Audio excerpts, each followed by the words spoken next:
ভাই আপনারা যদি কথা বলতে না দেন তাহলে বসে যাই।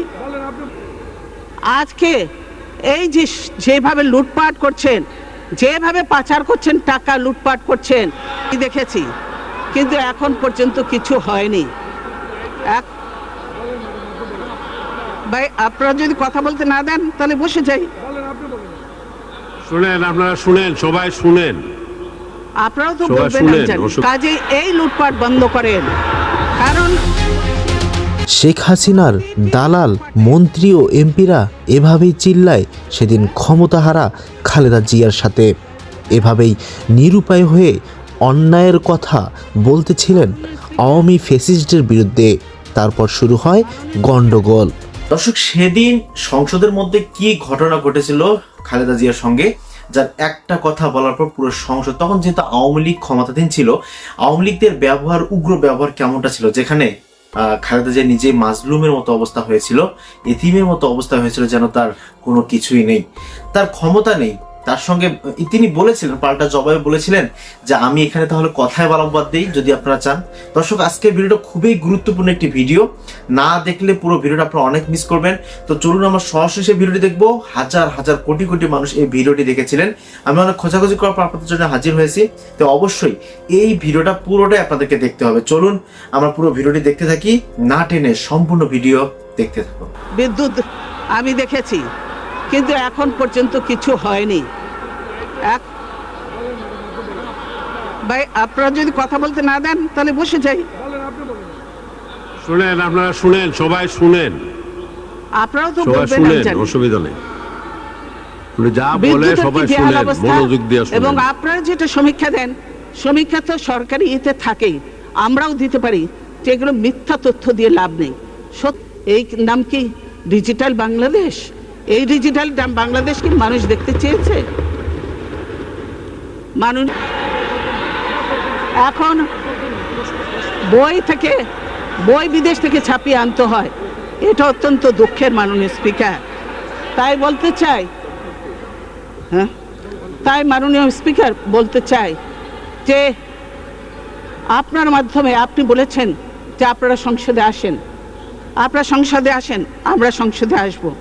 আমি আশা করি একদিন প্রথম দিনেই যে হইচই আপনাদের দেরিয়ে তো এরপরে তো আজকে আপনি সুযোগ দিয়েছেন। এই ধরনের মাননীয় বিরোধী নেতা এই ধরনের একটু ইয়ে না হলে সংসদ প্রাণবন্ত, আমি যা কথা বলেছি না, তবে আপনাকে ডিস্টার্ব করতে দেওয়া হবে না। এবং তথ্য ভিত্তিক আমি কথা বলেছি, সম্পূর্ণ সত্য এবং তথ্য ভিত্তিক কথা বলেছি। কাজের মধ্যে কোনো বিভ্রান্তি থাকার কথা নয়। আর তো নেই বেশি। মাননীয় স্পিকার কি হয়েছে না, আজান পূর্বে আবার। মাননীয় স্পিকার, সংসদে আমাদের যদি মুলতবি প্রস্তাবগুলো গ্রহণ করেন, দেশের এই সমস্যাগুলি নিয়ে আলোচনা করার সুযোগ দেন, তাতে বরং গভর্নমেন্ট, সরকার এবং সংসদ উভয় উপকৃত হবে। তাহলে নিশ্চয়ই আমরা সংসদে আসব, কথা বলবো। আমি মনে করি আপনি হয়তো এটুকু আশ্বাস দেবেন। আজকে আপনি যে সময় দিয়েছেন আমাকে, সেজন্য ধন্যবাদ।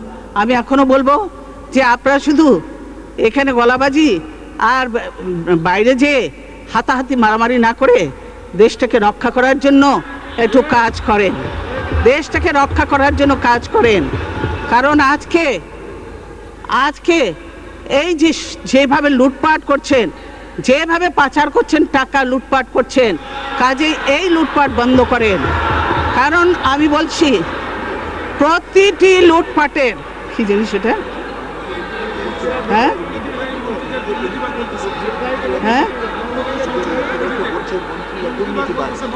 মাননীয় স্পিকার, খবরের কাগজ বলছে, মাননীয় এমপিরা বলছে যে মন্ত্রীরা দুর্নীতিবাজ, আবার মন্ত্রীরা বলছে এমপিরা দুর্নীতি করছে। আপনাদের দলের লোকই তো দুর্নীতির কথা বলছে, এবং দুর্নীতি হচ্ছে, প্রতিপদে দুর্নীতি হচ্ছে, সংসদীয় কমিটিও বলছে। কাজে দুর্নীতি বন্ধ করেন, লুটপাট বন্ধ করেন। কারণ আমি এত তর্ক করতে জানি না, তাই তর্কের ভাষায় কথা বলি না, আমি বিশ্বাসের ভাষায় কথা বলি। টাইম নিয়ে আমার ভাবনা নাই, আমি বক্তৃতা করবো না, তাতে কি হলো? কিন্তু আমি আমার মতো করে এই কথা বলবো। আমরা সংকট আছে দেশে, শঙ্কা আছে, আশঙ্কা আছে, আমি কথা স্বীকার করি। শঙ্কা আছে তাদের যুদ্ধাপরাধীর বিচার হলে, স্বাধীনতার পরাজিত শক্তি নির্মূল হলে যারা আর কোনোদিন ক্ষমতার ভাগ বসাতে পারবেন না তারা তো শঙ্কিত হবেনি। বিরোধী দলের নেত্রী যখন বলেন যে ৭২ থেকে ৭৫-এর ঘটনা এবং তার পরিণতি কি আপনারা যেন মনে রাখেন, এ কথা বলে তিনি কিন্তু প্রকারান্তরে স্বীকার করে নেন যে তার প্রয়াত স্বামী জিয়াউর রহমান বঙ্গবন্ধু হত্যার নায়ক ছিলেন এবং এটা ঐতিহাসিকভাবে প্রয়োজন ছিল। মাননীয় স্পিকার, কণ্ঠস্বর উঁচা করে আপনি ওনার বক্তৃতাটি বার করুন। উনি বক্তৃতায় বলেছেন ৭২ থেকে ৭৫-এ আসি এ পর্যন্ত বঙ্গবন্ধুর সরকার খরপোশ হয়ে গেলে, খরপোশ আদায় হলে যদি কেউ উত্তেজিত হয়, আজকে যে উনি বক্তৃতা করলেন ১ ঘন্টা ৭ মিনিট, কার্যপ্রণালী বিধির কোন ধারা মতে মাননীয় স্পিকার সুযোগ দিলেন একটু বলতে পারবেন? সংসদীয় রীতিনীতির কোন ধারা মতে এই বক্তৃতাটি চলতে পারে? মাননীয় স্পিকার, উত্তেজনা তৈরি হচ্ছে। সংসদ কিন্তু উত্তেজনার জায়গা, এখানে বিতর্কের জায়গা, সমালোচনার জায়গা।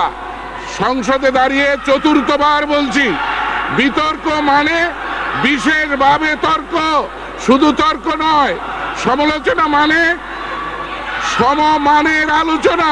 তাই সেই আলোচনা করলে কেউ যদি উত্তেজিত হয়, শোভনতা ভঙ্গ করে, আমি তাদের কি বলতে পারবো? আমি কোনো অশোভন উক্তি করিনি, আমি কোনো কাউর বিরুদ্ধে মিথ্যা কথা বলিনি, আমি যা বলে। দর্শক, ভিডিওটি দেখার পর আপনাদের কি মন্তব্য সেটা আমাদের কমেন্ট বক্সে জানিয়ে দিন। ঠিক শেখ হাসিনার যখন এরকম ক্ষমতা ছিল, এরকম উগ্র আচরণ করেছিল বাকি সবার সঙ্গে, তবে আজকে তার পালা বদল হয়ে গেছে, ক্ষমতা তার কাছে নেই। দর্শক, এই ব্যাপারগুলো আপনাদের কি মন্তব্য সেটা আমাদের কমেন্ট বক্সে জানাতে থাকুন এবং এরকম গুরুত্বপূর্ণ ভিডিও পাওয়ার জন্য অবশ্যই এই চ্যানেলটিকে সাবস্ক্রাইব করুন এবং আপনাদের যত মন্তব্য রয়েছে আমাদের কমেন্ট বক্সে জানাতে থাকুন। আজকে ভিডিও এই পর্যন্তই। ভালো থাকবেন, সুস্থ থাকবেন, আল্লাহ হাফেজ।